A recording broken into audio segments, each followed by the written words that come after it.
system because all of the other systems of the body need the circulatory system to function. The circulatory system is like the mail system. It will deliver important things to every system. So that's why we start here. I love this picture. This is a technique done by a German scientist named Gunther von Hagen. He did those like Body Worlds, Body Works exhibits, and he figured out a way to disintegrate everything away except for the circulatory system so that you could see all the blood vessels. What I want you to focus on here is that you can see even the distinct shape of the nose and the lips. This indicates that our circulatory vessels are in contact with every cell in our body, so that every cell gets delivered what they need, and any waste products or metabolic leftovers get taken away, or anything they produce can get sent somewhere else. So that the circulatory system is very critical to everything in our body. Circulatory health, therefore, is super important to everything that happens in our body. So just a little food for thought there. One of the main things is that your cells need to run. And what they need to run is they need those two things, energy and nutrients. What cells make, they need the atoms delivered, the nutrients. And then when they start to break apart, biomolecules like proteins, fats, nucleic acids, carbohydrates, they get those atoms, but then they break apart the bonds and they get the energy to run whatever they're doing, whatever they're metabolizing. Metabolism is the biochemical reactions in our cells. So the circulatory system, very important for transporting important things to the cells. And very simply put, getting rid of waste, but also collecting any nutrients, any biomolecules, and picking those up so they can deliver them somewhere else. So in its simplicity should give you the idea that the simple functions are big time important functions. Main things to consider is that the process of cellular respiration means that the products of respiration, breathing in oxygen and letting go of carbon dioxide, that those things, especially oxygen, fuels the process of cellular respiration, the way in which we take energy and we break it down into more simpler forms of energy that help our cells to function, like ATP. We use oxygen to break down our food to get ATP, gives off carbon dioxide. And then we want to get rid of that. So respiration itself goes down to the cellular level of cellular respiration to bring in oxygen for metabolism of our food and gives off carbon dioxide. Other things that are delivered, energy substances, which energy is the bonds between the nutrients or the atoms, hormones, and any waste products. So it's like big ideas. So here's a simple circulatory system. Circulatory systems typically go and bring important stuff like oxygen and energy with nutrients combined together to the cells, and then take away things like carbon dioxide, waste products, hormones, other things that will be delivered to other cells.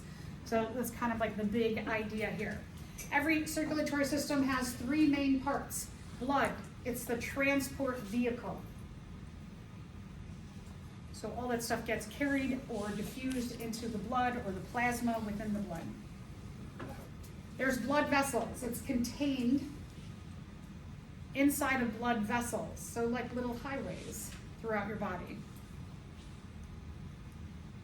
And then you need a pump to get that good stuff flowing through those blood vessels. The heart is the pump.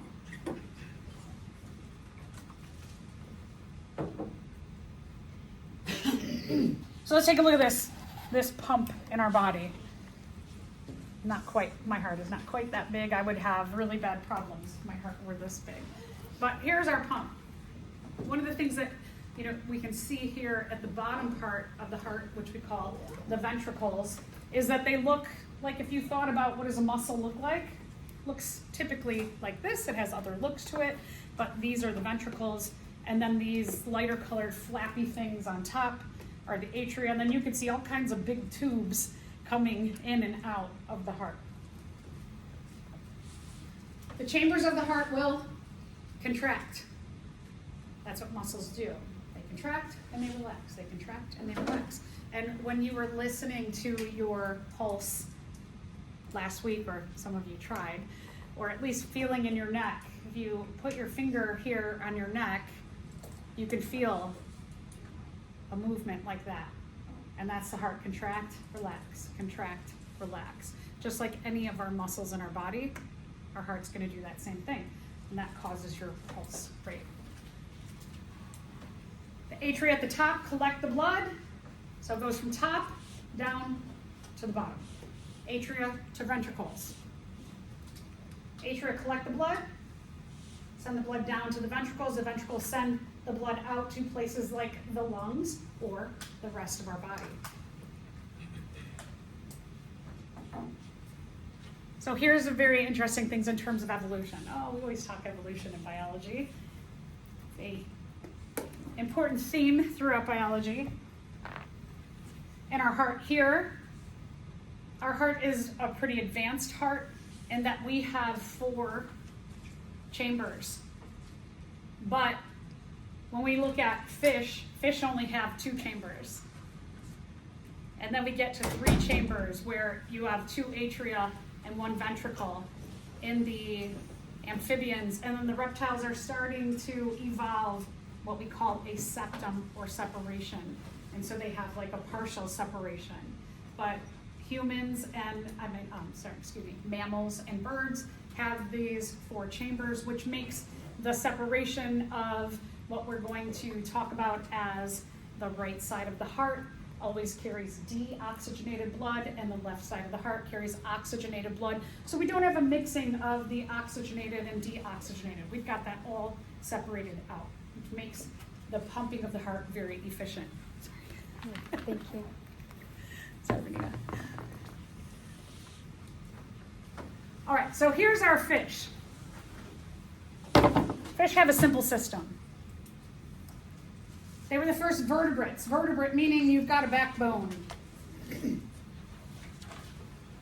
They have 1 atrium and 1 ventricle,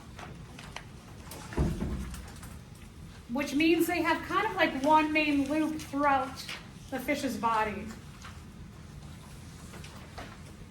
Not as efficient, but it still works. Instead of having lungs like we do because we breathe air, they have gills that function in extracting oxygen from water and putting the carbon dioxide back into the water. So they have all of these gills parts.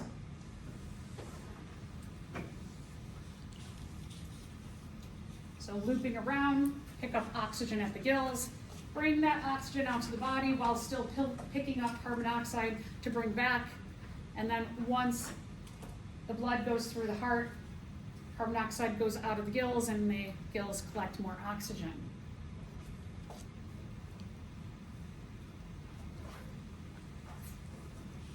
From fish to amphibians to reptiles, we get a 3-chambered heart evolving. And so when I'm saying 3 chambers, it's 2 atria and no septum here, 1 ventricle. That's what amphibians have. And then, as I mentioned before, the reptiles are starting to get a septum evolving. So what you see is that the characteristic that is favored in your reptiles is that having a more efficient delivery of oxygen to have a more efficient breakdown of your food, your energy, and nutrients delivered. Right, so on the reptile dating app, they say, how many chambers do you have? You got a septum? You got a septum yet? Let me know. All right, deoxygenated blood is picked up from the body, goes to the right atrium,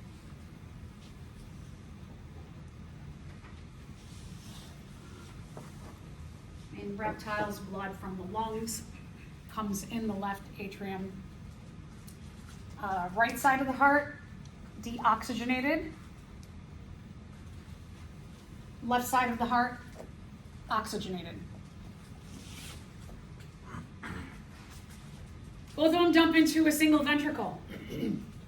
One of the things about, not having this separation or the septum, we don't have this. The atria are taking oxygenated blood down, deoxygenated blood down. You might think that there'll be all this mixing, but because of how quick our heart beats and how muscular our heart is that the shoving of the oxygenated blood down, the deoxygenated blood down, oxygenated blood goes into another tube. We're going to call this the aorta. We don't get a lot of time to mix. And plus the blood pressure, it keeps mixing to a bare minimum here. So while it might be like, ooh, that sounds bad, it's not awful, but we definitely are more efficient with having that complete separation.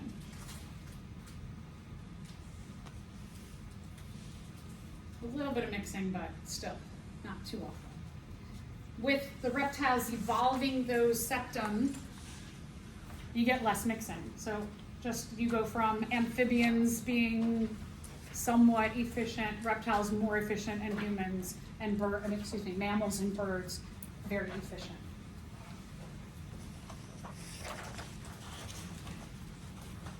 Let me know if I miss any questions. Oh shoot, I see that picture. Pictures. All right, that first picture is off, but sorry, the bottom picture is off of it. I checked it before I sent it. Sometimes it doesn't stay, I don't know why. Okay, so having a higher metabolic demand is benefited by having that complete separation in the heart.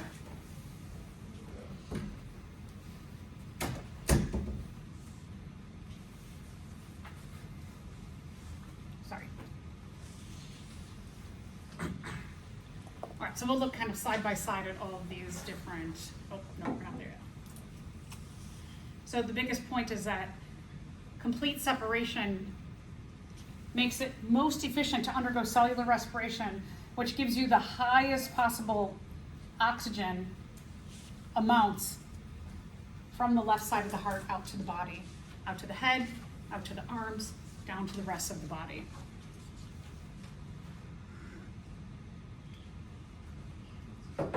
It is quite amazing that there's somewhat of a simplicity here, right? It's just a wall. That we have a simple structure that allows for a maximum efficiency. So evolution, again, doesn't have to mean that you get something super complicated. Simple to complex. So here now you can see them side by side. This pink indicates a little bit of mixing in the reptiles and the amphibians, and then you don't see any of that mixing with the four chambers. But they all look very similar. They're all very similar in nature. And just remember that evolution went from the fish having a common ancestor with amphibians, amphibians having a common ancestor with reptiles, and then reptiles having a common ancestor with the birds and mammals. Okay, so now we're going to take a look and explore the human heart. We've got a bunch of these in the lab room too, so you can study these. You will have a lab practical on the heart, on the pig dissection, and then we have a human torso model that you'll look at. So we have lots of time in lab to study that too. All right, so this is what our human heart looks like. You've got a lot of pictures. I'm sorry that first picture is at the bottom of the page with all the different circulatory systems. It got a little crammed in there. I'll make a copy of that for you all to stick in. Okay, so remember, the top of the heart, these top two chambers are the atria. Atria pump blood downward to the ventricles. So up, atria, down, ventricles.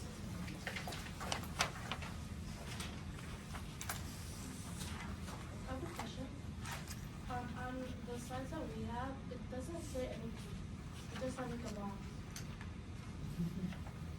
It doesn't say this?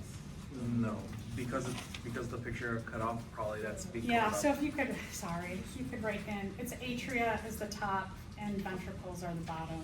You can label those, sorry about that.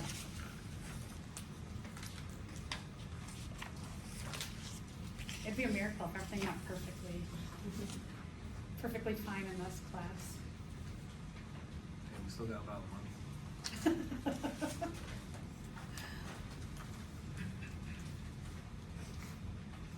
I try. All right, so atria up top, the ventricles down bottom. So you can see here, got the atria a little bit smaller to the ventricles down. So they pump, when we're talking about the deoxygenated blood comes in to the heart, into the atria, and then that does a contraction and pushes blood down.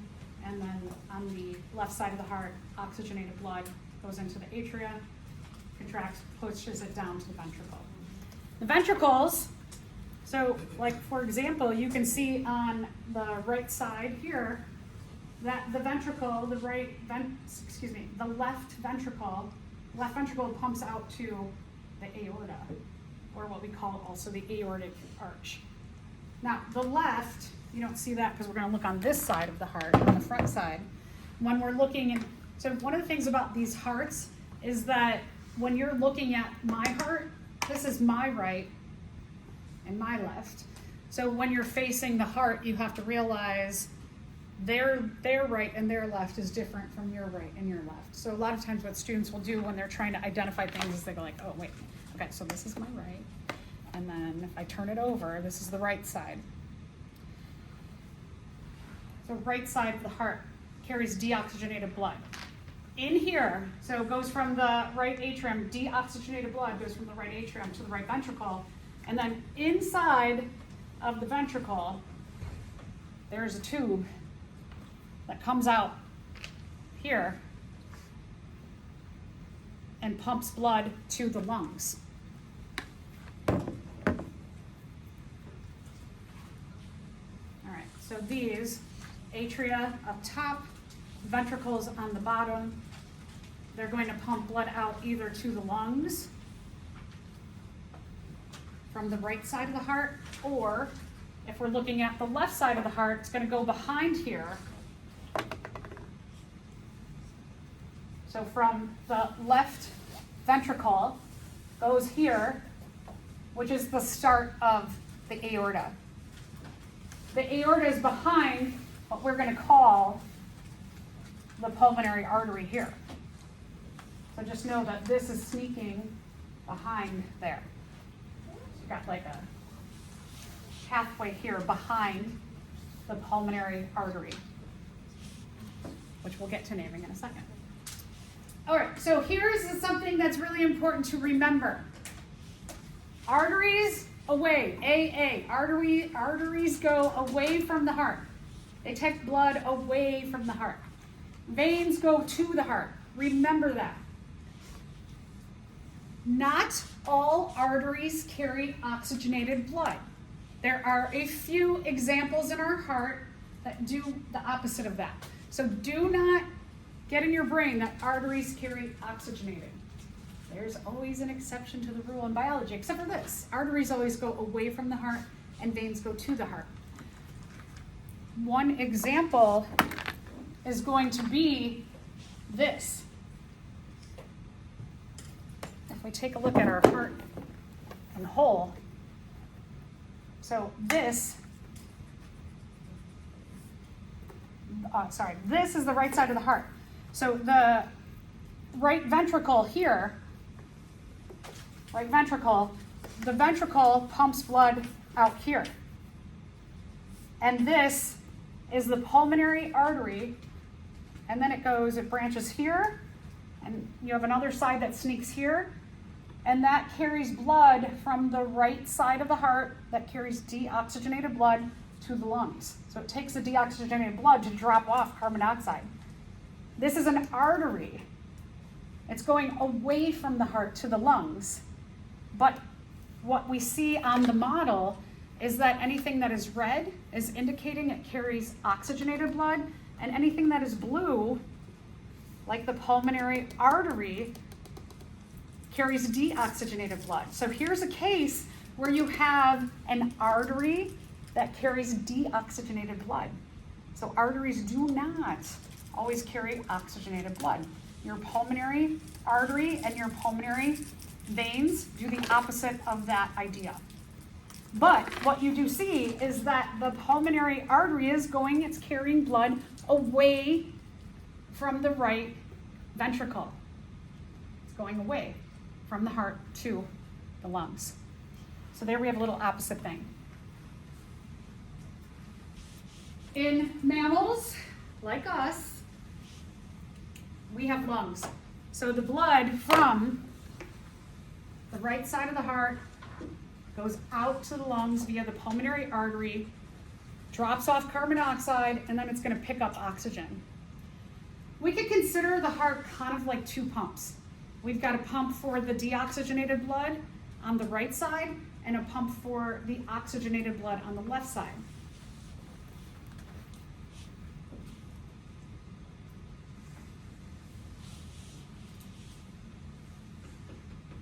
Because we have that complete separation, that septum, separating oxygenated blood from the deoxygenated blood, I kind of consider those to be two distinct pumps. Okay, so the right side of the heart again. My right side of my heart here.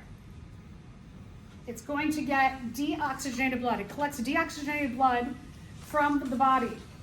See this thing right here? And this thing down here. We have two big, now what are these going to be called if they're bringing blood to the heart? Veins. Veins, good. To the heart is veins. So we've got this big vein, you can see it's going right into the right atrium in the back. And then you have this one that's connecting with the front of the right atrium. So we've got these two big veins that are carrying deoxygenated blood to the right atrium. We call those the vena cavas or the vena cavas, however you want to call them. So you got one that collects from up top, from the head and the arms. We're going to call this the superior, super, upper. Anterior means like head area. Superior or anterior vena cava. And then this one down here we call posterior. Think like posterior is like back or butt. Comes from the bottom part. Superior or inferior. So we've got the top, superior, superior, inferior, or we want to call it the anterior or posterior.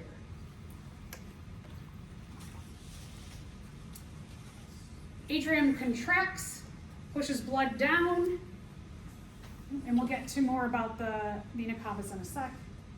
Pushes the blood down, and then the deoxygenated blood comes out here to the pulmonary. It's going away from the heart, so what are we going to call this? A pulmonary artery. Good. So away from the heart is a pulmonary artery.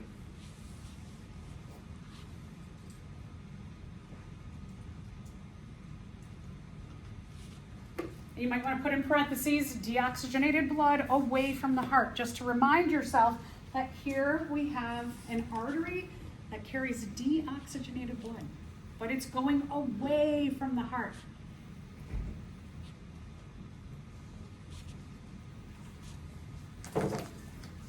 Arteries away, veins to.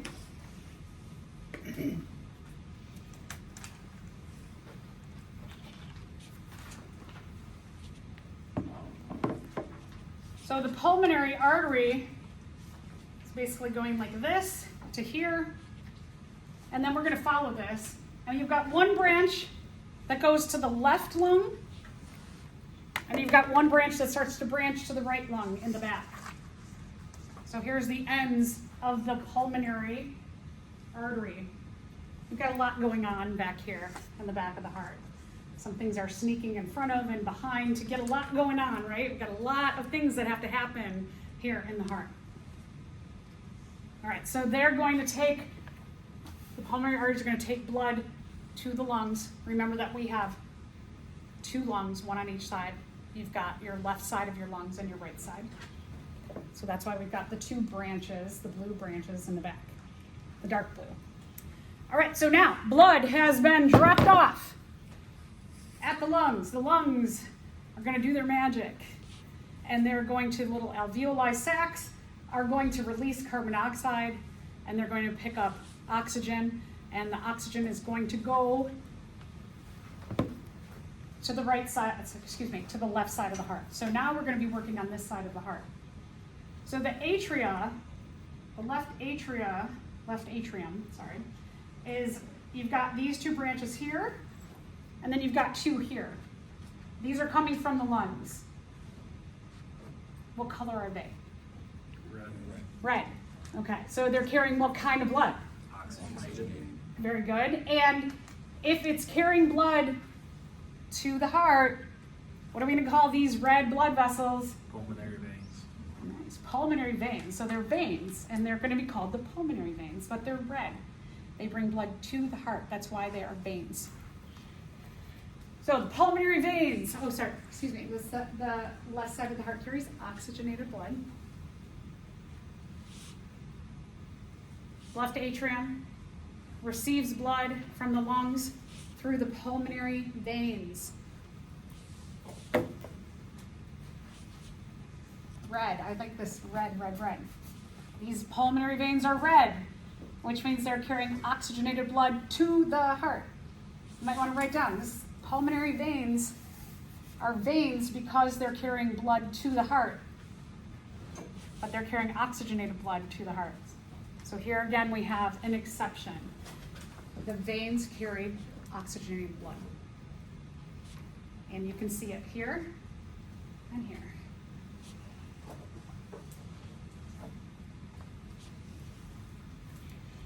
They're going to carry blood into the right atrium. Right atrium is going to contract, it's going to push blood down. Left. They're going to carry blood into the left atrium. The left atrium is going to contract and push blood down to the left ventricle. The left ventricle is going to contract. And here you can see the start from the left ventricle to the aorta. Sometimes we call that the aortic arch. The aorta will send blood out to the rest of the body.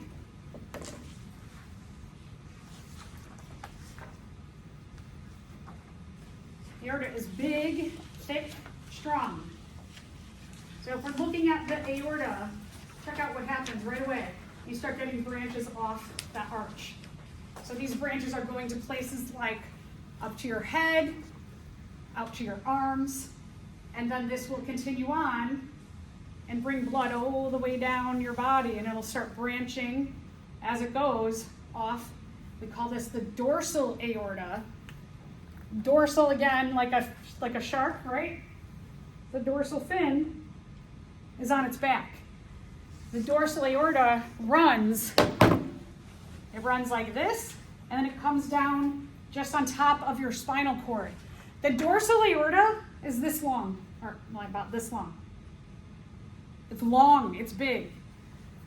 It's going to have branches that come off to service everything in your in your core of your body, and then in your pelvis.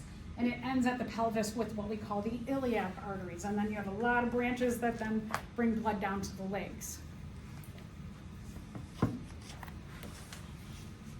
Okay, so now we're going to walk through, okay, those pictures are better. We're going to walk through this in pictures. Are we spending a lot of time on the flow of blood in the heart and all the parts? Yeah, so that should be a big clue to you. There's probably going to be on the exam a diagram of a heart that you will have to label and understand the flow of blood. Okay, so, sorry, the heart wasn't there. When we're looking at the right side of the heart, and maybe you want to even write on your diagram there, right side of the heart. Because it's not your right side. This is my heart. You're looking at me and it's my heart. It's my right side. This is my right side, your left side. This is my left side, your right side. So you might want to write right side of the heart. Right side of the heart, we've got blue color indicating, and blue arrows, which you can't see, and you can color that in at home. Blue means that we have deoxygenated blood. So from the body, from the lower part of the body here, we call this the inferior or posterior vena cava. Inferior meaning lower, posterior meaning lower. So depending on, like, if you go on to take more anatomy or comparative anatomy, it might depend which one they refer to this as, so we put them both. Vena cava or vena cava, however you want to say it. Lower part, it's pretty big. It's going to go behind. Comes from the back side, the lower and the back side. You can see a big vein here. Vena cavas are veins because they're going to the heart. It's going into the right atrium. It's pretty big there. This big one up here. This is the superior. Superior means upper. Anterior meaning upper. So the superior anterior. Both of these are going into the pink thing here, the flap, which is the right atrium. They're going into here. Okay, right atrium is going to contract. So it's going to push blood down to the right ventricle. The right ventricle is going to contract.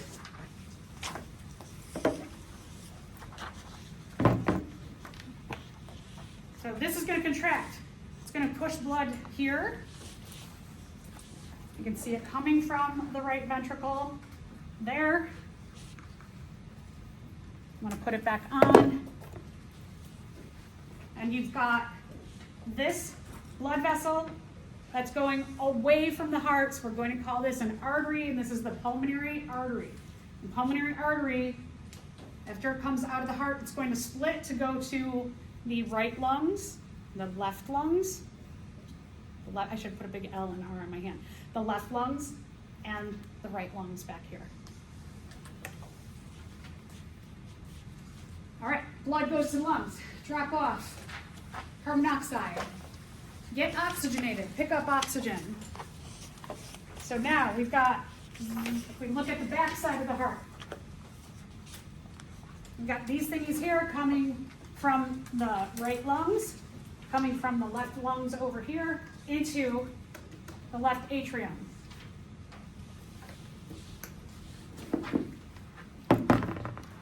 So these here and here are going to bring oxygenated blood here to the left atrium. That's going to contract. It's going to push blood down into the left ventricle.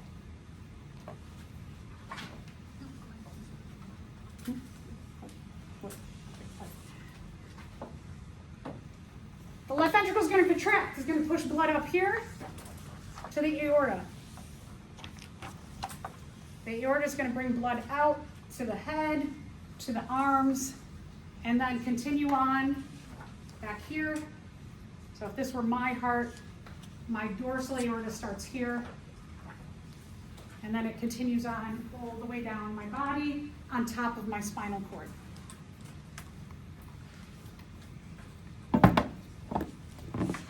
One of the best things that you can do to learn this, I know I've got all kinds of stuff online, PowerPoint slides and reviews, but the best thing you can do is to hold the heart and talk out loud. Touch the parts and go through it. That will help cement things better into your brain if you touch it and you talk about it. That sounded a little pervy. Okay, so we have a separation of the atria and the ventricles.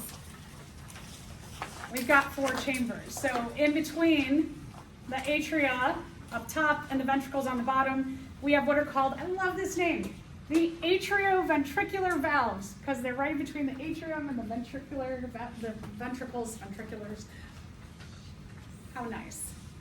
Their big job is to prevent the backflow of blood. So you ever see on like a heart video and it's showing you those little like flappies that look like this? That's AV valves. They're pushing the blood and they go like this, right? So they're pushing the blood down. If they push the blood the other direction, what we're going to be doing is, especially if we're looking at the right side of the heart, we're going to be pushing deoxygenated blood back to the rest of our body. Do we want to do that? Especially our brain. We do not want deoxygenated blood getting trapped up here. So we want to do these things. So sometimes people have heart problems and it's related to these flappies not doing well and they have to get them replaced.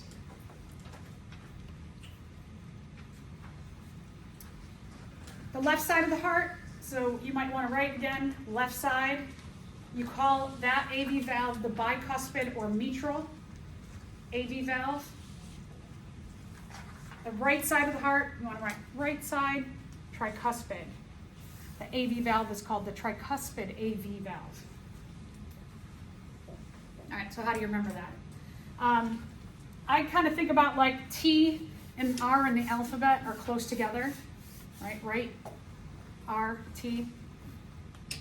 Bicuspid, mitral are closer to L than tricuspid is to L, than T. Some students said that. Okay, semilunar valves. So semilunar valves separate whatever flows out of the ventricles.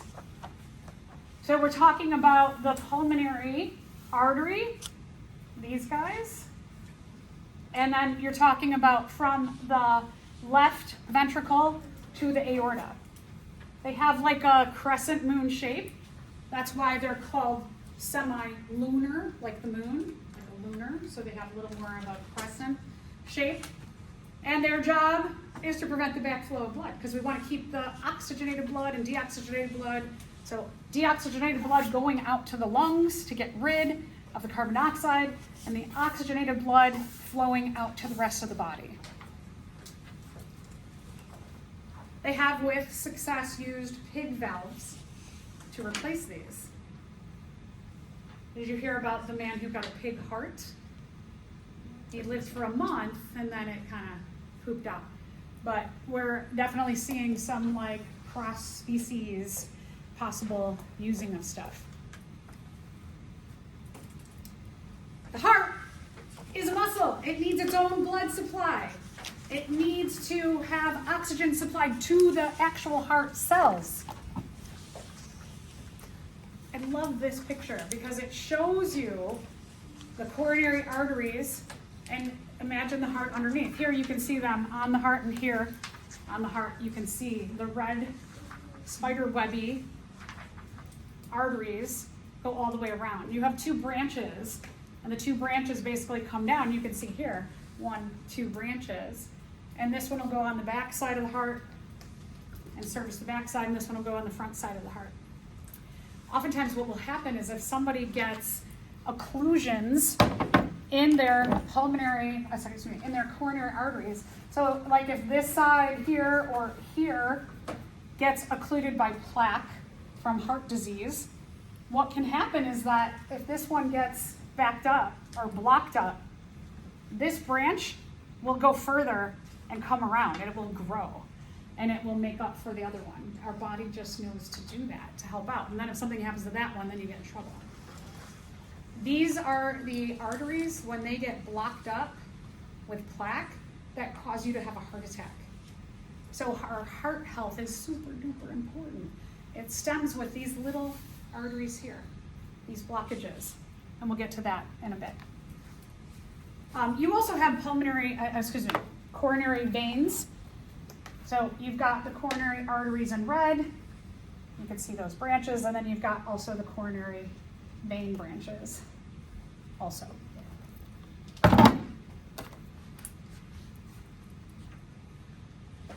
From the aorta, two of the branches, so one of the branches comes up and then it splits and it goes like this.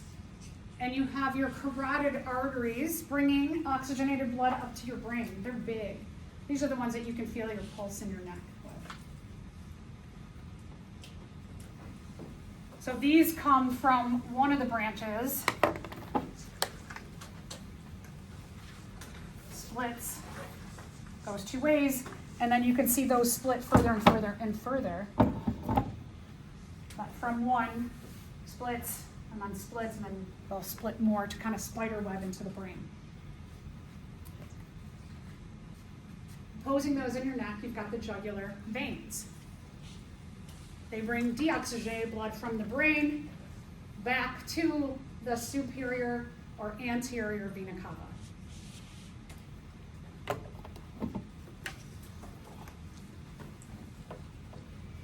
So from each side, you see how this has two sides to it? It's like here, and you have one on this side and one on that side that come here. Does it look like your brain has some big, important blood vessels going to it? Yeah, they're pretty big. So it should give you the indication that having flow of blood to your brain is very critical. If you do not have flow to your brain, you get a blockage, something happens, or you have a heart attack and blood stops flowing up to the brain, you can have strokes, or your brain starts to disintegrate. I just read something the other day that said within a minute of blood not flowing up to your brain, things start to really break down in your body. Okay, chordae tendineae.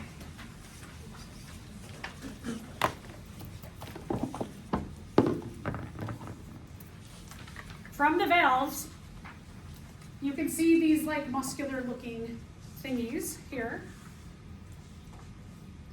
On top you have the tendons that connect to the AV valves. These in the light blue, right underneath the AV valves, the light blue things, the stringy things, those are the chordae tendineae. These help to make the AV valves keep flapping open and closed, and pushing the blood downward.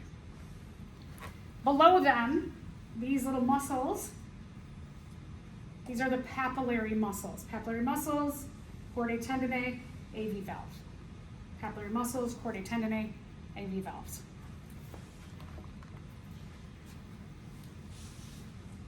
Just like the job of the valves, they're helping to open and close and make sure the blood goes in the right direction. That the blood's flowing through the heart and not backing up.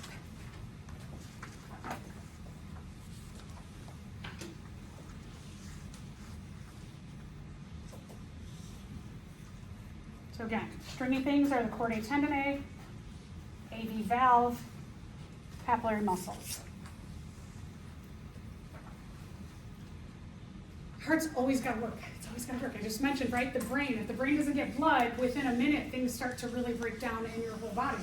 Your brain is the control center that tells everything else in your body via your spinal cord and your nerves, hey, you do this, you do this, you do that.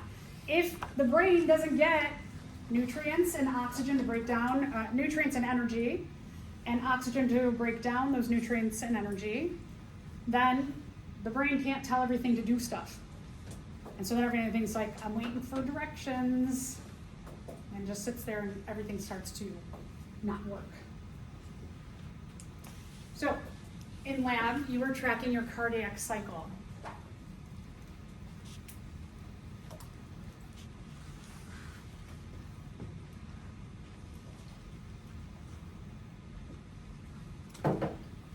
So like when you feel the pulse in your neck, you feel like a beat, right? And that's saying contract, relax, contract, relax, contract, relax.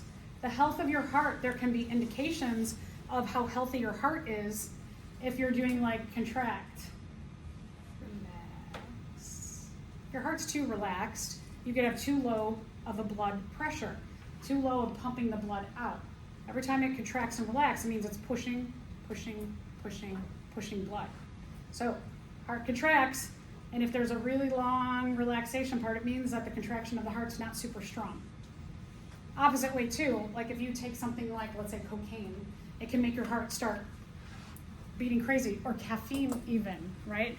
If you're studying for an exam, I remember in college, I used to drink, I didn't drink coffee in college, not until after college, but I used to get that Lipton iced tea granule mix with the sugar. It's like lemon sugar. I can't drink it now because in college I just like went way overboard and drank too much one night, and I was like, just like vibrating. I could feel my heart, like, you know, you ever have that time you're like anxious or have too much caffeine and you feel like your heart is beating out of your chest. Yeah, you don't want that either. So that means your heart's going contract, contract, contract, contract, contract. Just like when you squeezed up and you tensed up, or your lab partner did, and you saw from your nice ECG to, that means your heart is like, stress is not good. So the heart rate is the number of cardiac cycles, contract and relax, per minute.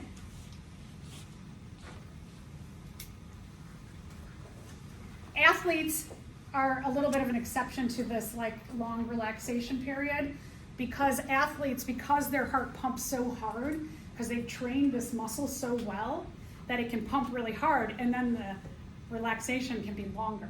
So they can have a lower number on their cardiac cycle and be very healthy. Whereas if you're like not an athlete, a long relaxation period can be a bad thing. Is that dangerous for them though? No, because the heart is strong. It's a good, for them it's good. For like maybe me, that I do my little bike every day, but that's, I'm not like training. If I have this long relaxation part, it might be like my heart's not doing the right thing. So it depends on, that's why medical people will ask a lot of questions, right? If they're like, oh, your blood pressure's really low, and you're like, well, I'm a semi-professional gymnast and I work out 8 hours a day. They go, oh. As opposed to, what do you do? Well, I sit at a desk all day, and then I come home and I sit on the couch. They might be like, oh, right? Two very different things in terms of health. All right, so a little bit about the reason or how the heart contracts and relaxes. What you were tracking when you put those leads onto one of your lab partners, or they put it onto you, is you're actually tracking electrical signals that are pulsing throughout your body. So if I'm like close to Mo here, can you feel my like pulsing? No, right? We can't feel that, but sharks, skates, and rays have a sixth sense where they can feel the electrical pulses from other organisms. Yeah, so that's kind of cool that they can, if something's hiding in the sand, they can just swim over and be like, something's there, and they can get it. But we can't feel that. So kind of interesting. But it is electrical signals. You were giving off electrical signals and making that pattern of your heart. So for the sharks, wouldn't it be like overwhelming? I don't know. I like talk to sharks, but they didn't tell me that. Yeah, that's a good question. It must be maybe toned out, because I can imagine you're like, there's stuff all around me. I don't know. This is a really good research project. Carly, they talk to you? Tell you? No? Okay, so our heart has a natural pacemaker. Pacemaker, it's making the pace of the cardiac cycle. We all have a pacemaker.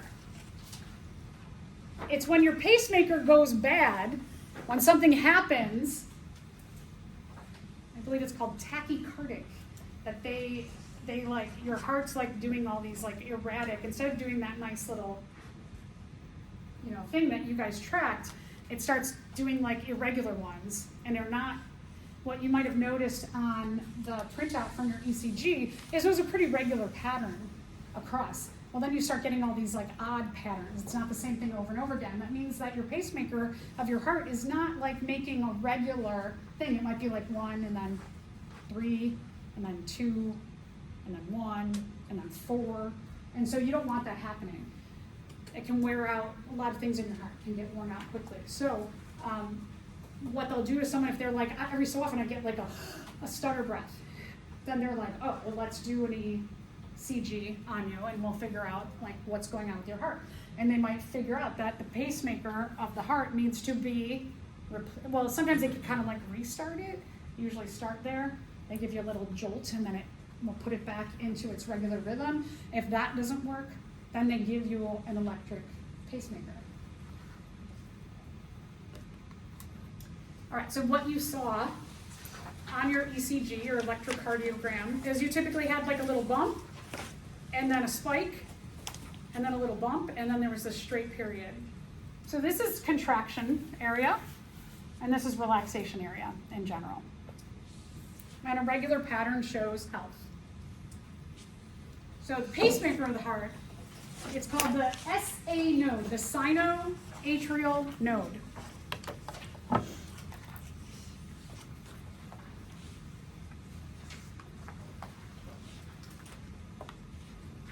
Okay, so right atrium, this is the SA node up here. So it's pretty easy if they, I mean, like it sounds maybe kind of scary to put this electrical thing in. It's actually pretty easy to put a pacemaker, a new pacemaker in, an artificial pacemaker.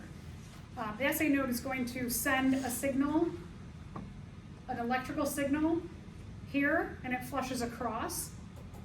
And then you have another signal maker that's going to take the signal from the SA node that's going down and across, and when the signal reaches here, the bottom of the right atrium, then that is going to extend that signal this way around the walls of the ventricles. So you've got the SA node and the AV node. AV, right? It's by the atrioventricular valves.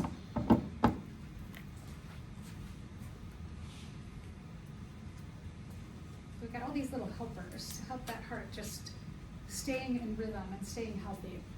Keep that blood flowing in the right direction and keep us dropping off carbon dioxide and grabbing up oxygen to support our cellular respiration.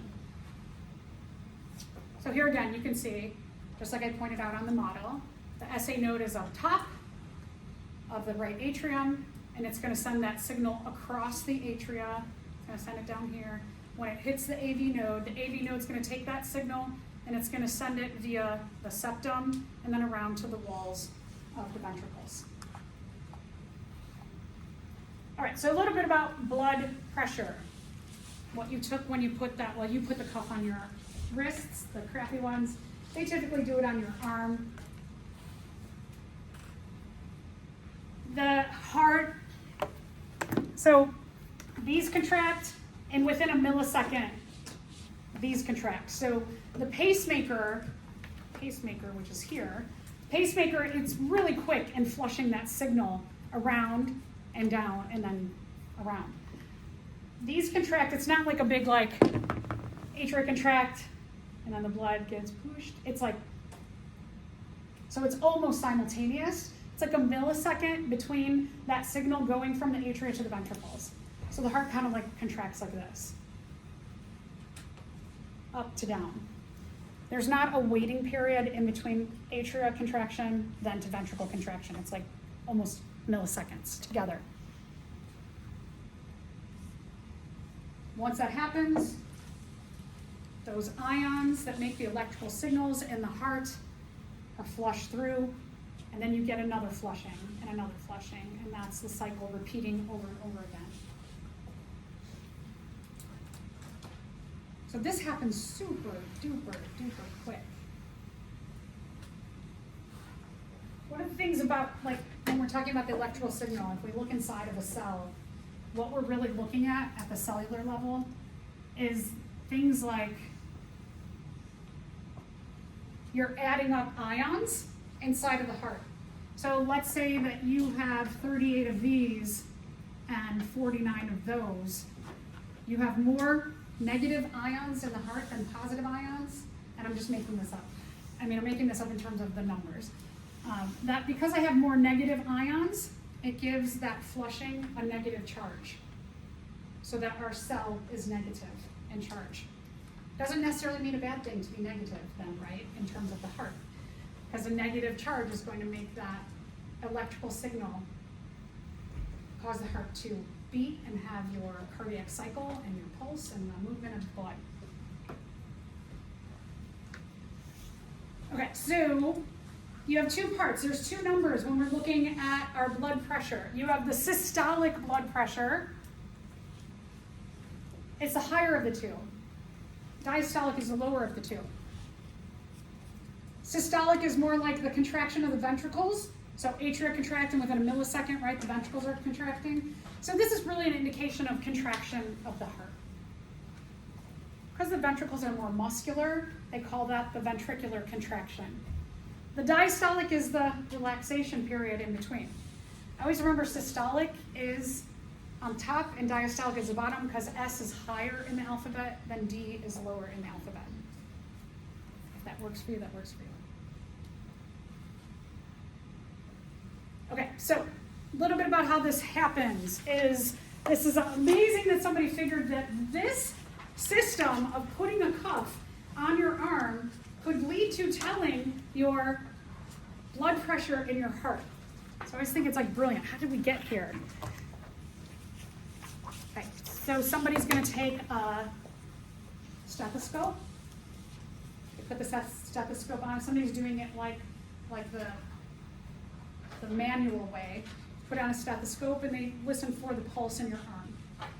They get a little used to that and they're like, okay. Then they put that cuff on. And then they put this back so they're hearing the pulse. And so they should hear a. Then, as they're doing that, they pump up the cuff. And they're listening for the pulse. When they pump it up so hard that they can't hear the pulse anymore, what this has done is it's stopped the flow of blood in your arm. So that's why it might feel uncomfortable. Some of you may even get a little tingly in your hand if somebody really pumps it up hard because they've cut off the flow of blood. So they're listening. And then what they're doing is they change this little bulb thing to release some of the pressure. So you hear that. And they're watching the gauge here. And so as this is releasing pressure, they're watching and they're listening.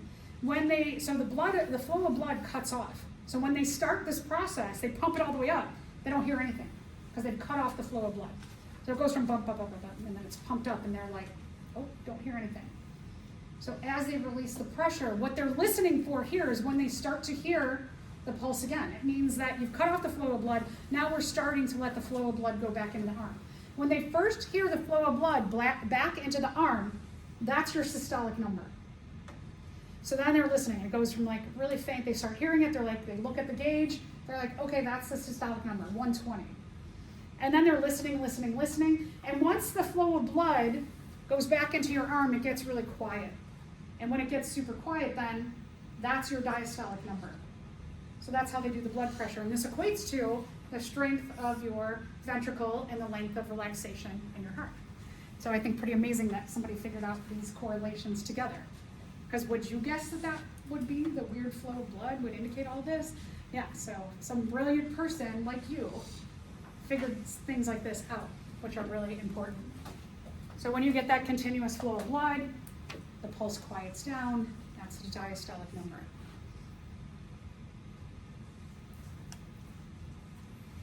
You've got S upper. The first one was systolic. I probably didn't have that, sorry. Okay, regular flow of blood is systolic. I'm sorry, when the flow of blood is cut off, systolic. When you start hearing it again, it's systolic, and when it quiets down, it's diastolic.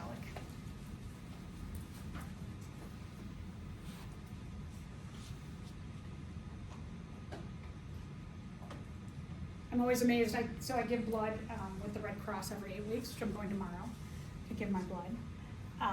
People it'll be like a movie playing over here, and they have music on. There's a lot of people talking, and somebody does the manual way, and they just like get it. And I'm like, how'd you hear all that? I mean, I know like you said, Osma, like the stethoscope has to be better, but even with a good stethoscope, I think with all that noise, I'm like, wow, that's pretty cool. All right, so again, listen for the pulse, pump up the cuff. When the blood is cut off, there's no sound. They usually do it somewhere up here in the 220s, 240s. And then they slowly relieve the pressure at the air valve of the pump. So this starts going, and pressure's being released. When they first hear the pulse again, it means that the artery is starting to open up. It'll be loud, it'll be like a loud boom, boom, boom, boom. And then it'll get, as the pressure relieves, the artery, it opens more and more until they hear it quiet, no sound, and then they mark that as the diastolic. It's in measurements of millimeters of mercury. That's what they're reading on that chart there. It depends on the year. Sometimes they'll say 120 over 80 is perfect. Sometimes they'll say 110 over 70 is perfect. So I always say like somewhere around 120 to 110 is pretty good for your systolic, and somewhere between like 80 and 70 for your diastolic. Typically what they're really looking for too is that, let's say you're 125 over 85, and it's not this exact thing, but they're looking for about 40 points apart between the systolic and the diastolic. So that's one indication of health. Like even if you're up to like 160 over 120, there's something to be said there with the 40, but you're a little bit elevated, which we'll get to those numbers again. If you get to like I know in your lab, even in, I think it was like did it say 120 or 130 was like already? 120. Yeah, 120. They were saying is the higher, it's like an indication like you gotta watch your heart, your systolic's getting a little high. So when I've talked to like PAs and nurse practitioners and doctors and nurses and the phlebotomists, they're like, yeah, usually we get nervous around when your systolic gets to be in the 140s. Anything higher or lower, like low end, if your systolic is like 100 over 60, it means that contraction of the ventricles or the heart is not so strong. If you get up to the like 160s, 70s, 80s for your systolic, then they're like, uh-oh. If your numbers in between systolic and diastolic start to get really wide or really small, they're like, what's going on? So there's a lot of ways to read your blood pressure to think about heart health. So the U.S. National Institute of Health standards are kind of like this. Like I said, like they might even say normal. It depends. The standards change all the time as more research is done. When you're getting into the 140s, they're starting to look at like what they call a high normal or pre-hypertension. Hypertension is high blood pressure. Mild is 160, and then when you get into the 180s, these are things that you definitely want to look at. And we'll talk about a little bit about solutions for that in a minute. You get up really high, it means you're just like really that tightening up, right? That stress. Okay, so little functions of circulation. Transport oxygen. I keep saying, oxygen is important for supporting the process of cellular respiration, the way that we break down our food into energy and nutrients. We need oxygen to efficiently do that. We have a question. Oh, thank you. All right, good. Which of the following people would have the highest blood pressure during ventricular relaxation? Remember what ventricular relaxation means.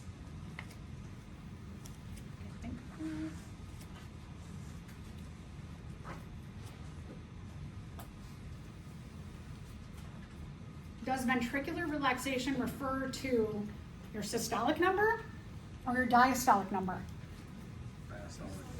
Diastolic. So ignore the systolic for this question. You're looking for the highest diastolic. Which one has the highest diastolic number? Yeah, good. D.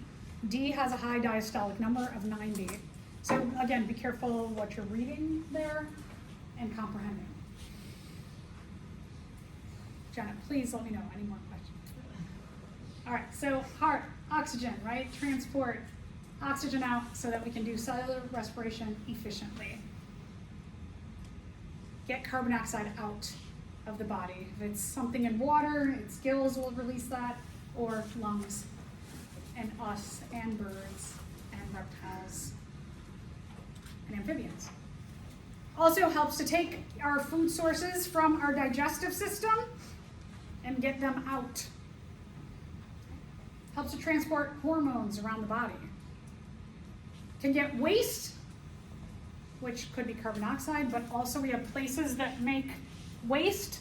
Our liver and our kidneys help to break down things in our body, take things that are toxic and make them not toxic in our body, which is amazing. It helps to regulate the body temperature. If you fall into an icy, cold body of water, what your circulatory system does is it takes your arms and your legs and it's like, sorry, but we gotta protect the brain, and it'll put a lot of blood into the brain to keep it warm and into the trunk of your body where you have your major organs. So people, like if they get hypothermia, they may lose like fingers or maybe even like their nose or their ears because the blood is going to their brain and here. And so it usually starts like at the tip of the fingers, or somebody who does like those big hikes up those giant mountains, they may come back and if something goes wrong, or even if things go right, they could lose like the tip of their nose or a little bit of their ear, or maybe like tips of their fingers or nails fall off, toes as well, same thing. So our body just knows like, make this warm, sustain this. If we lose a finger or a little bit of your nose, no big deal. I mean, it is big, but the brain's like, protect me. And then also the immune system helps us to not lose so much blood and also protect us from infections. All right, so what's the blood made of? So the blood is made up of all kinds of things. It's 55% plasma, or like this watery-like substance. It's only 45% cells. We have about 5 to 6 liters of blood, depending on you. If you're like a really tall person, you have probably more like 6, maybe even up to 7 if you're really tall. If you're a smaller petite person, you may have as low as 5. So every 8 weeks, when I give blood, they take a liter of blood, and then it's 8 weeks until I can give again, because it takes 8 weeks to regenerate that liter of blood. Plasma is about 90% water. Got to keep that blood flowing, right? Water flows. All the other stuff. Things are dissolved in the plasma. Proteins are carried in our plasma. Hormones, nutrients, atoms are carried in there. Some of these, ions. Gases, salts, urea, which is a waste product that's broken down in the liver, takes toxic things and makes it urea, and then that gets filtered out by the kidneys. So let's take a look at our red blood cells. Our red blood cells, so remember that we're talking about 40% of our blood is cells, and of that, these, which are also called erythrocytes, make up 99%. Does that give you a clue that our red blood cells are really, really, really important? Yeah, they're really important. Their main job is to carry oxygen. They also help plasma and red blood cells carry carbon dioxide away, so it has a little job in carrying carbon dioxide too. Oxygen binds to our red blood cells with a protein called hemoglobin, but hemoglobin needs a nutrient to bind the oxygen to it, which is iron. Is anybody anemic or a little bit anemic, meaning you're low in iron? I see a lot of women raising their hands. Because women menstruate and they lose a lot of blood, we typically have lower iron in our body. And so it's not a bad idea, it's not a bad idea to take a multivitamin. And if you're especially a woman, or if you look at like a woman's multivitamin, usually iron is a component in there. So I always make sure I take a multivitamin and I take iron, because otherwise I'm kind of like border. If I don't take iron, I do take an iron pill because I'm a little more anemic than most people. If I don't take my iron pill, I go to give blood and they take my reading of my iron, it's usually low. But as long as I take my iron, it's fine. So I know I gotta take that. Here's a really crazy thing about the red blood cells. They are a eukaryotic cell. What does eukaryotic mean? It has what? Nucleus. It has a nucleus. They're a eukaryotic cell without a nucleus. I see a lot of funny faces. They have evolved over time for it to be advantageous to ditch that nucleus, because the nucleus is heavy and they want to carry the maximum amount of oxygen. So they got rid of the nucleus. So does anybody know how they're made? Where? Bone marrow. The bone marrow. So our bone marrow is where our red blood cells are made. So people who have leukemia, which is a cancer of the blood, it's the reproduction of the red blood cells that gets majorly affected. So that's a huge thing, right? It'll slow down your cellular respiration.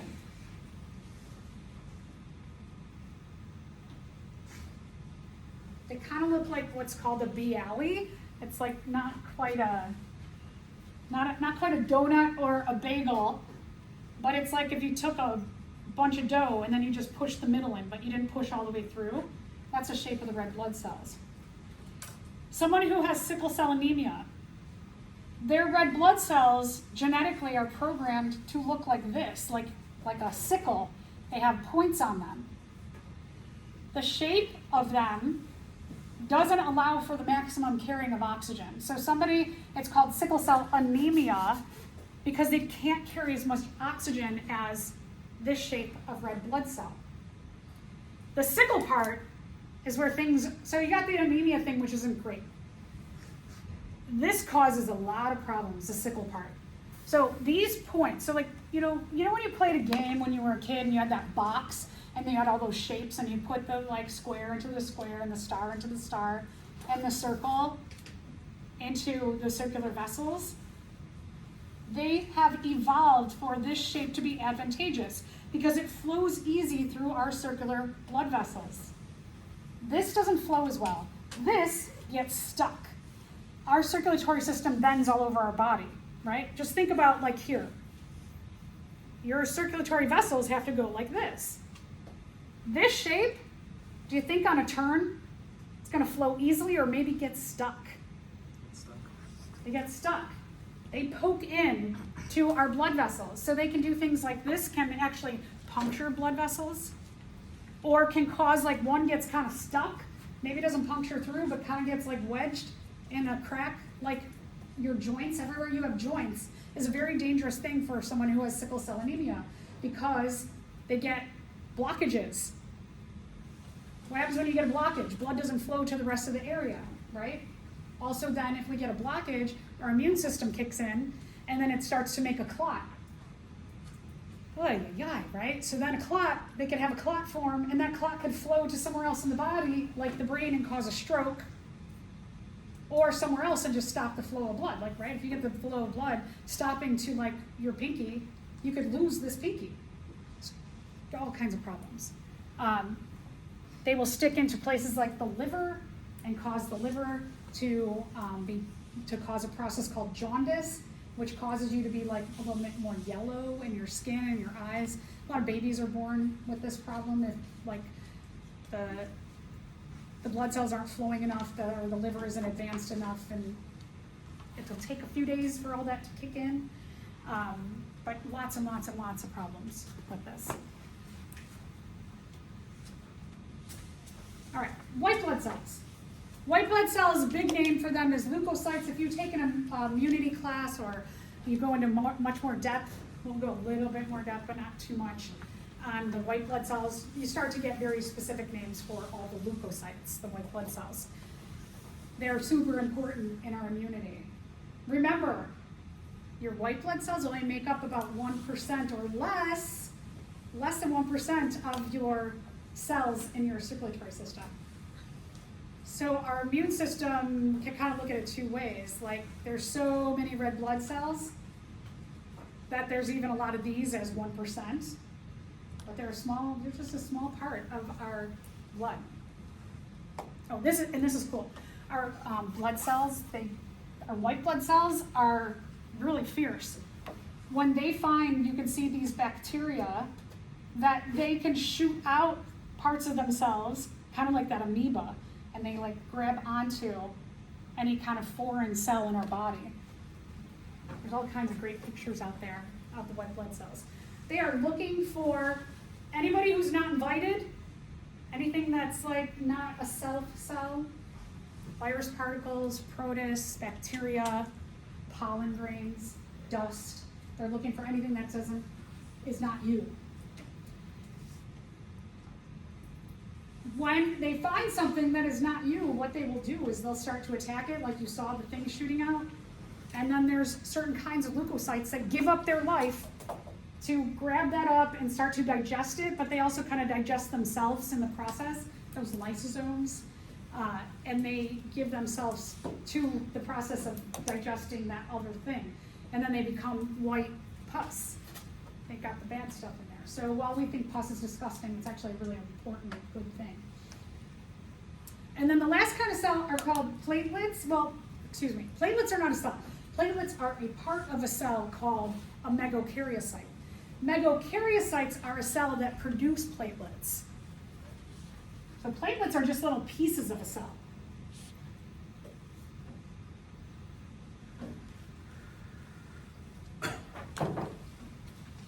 So from the megakaryocyte, these little platelets, they crack off.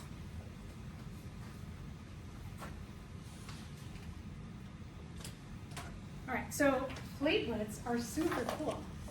Platelets also have an important part of our immune system in that when your blood cells see, when the platelets, which are not a full cell, they're a piece of a cell, when they see an uneven lining of a blood vessel, they're like, whoa, this isn't smooth.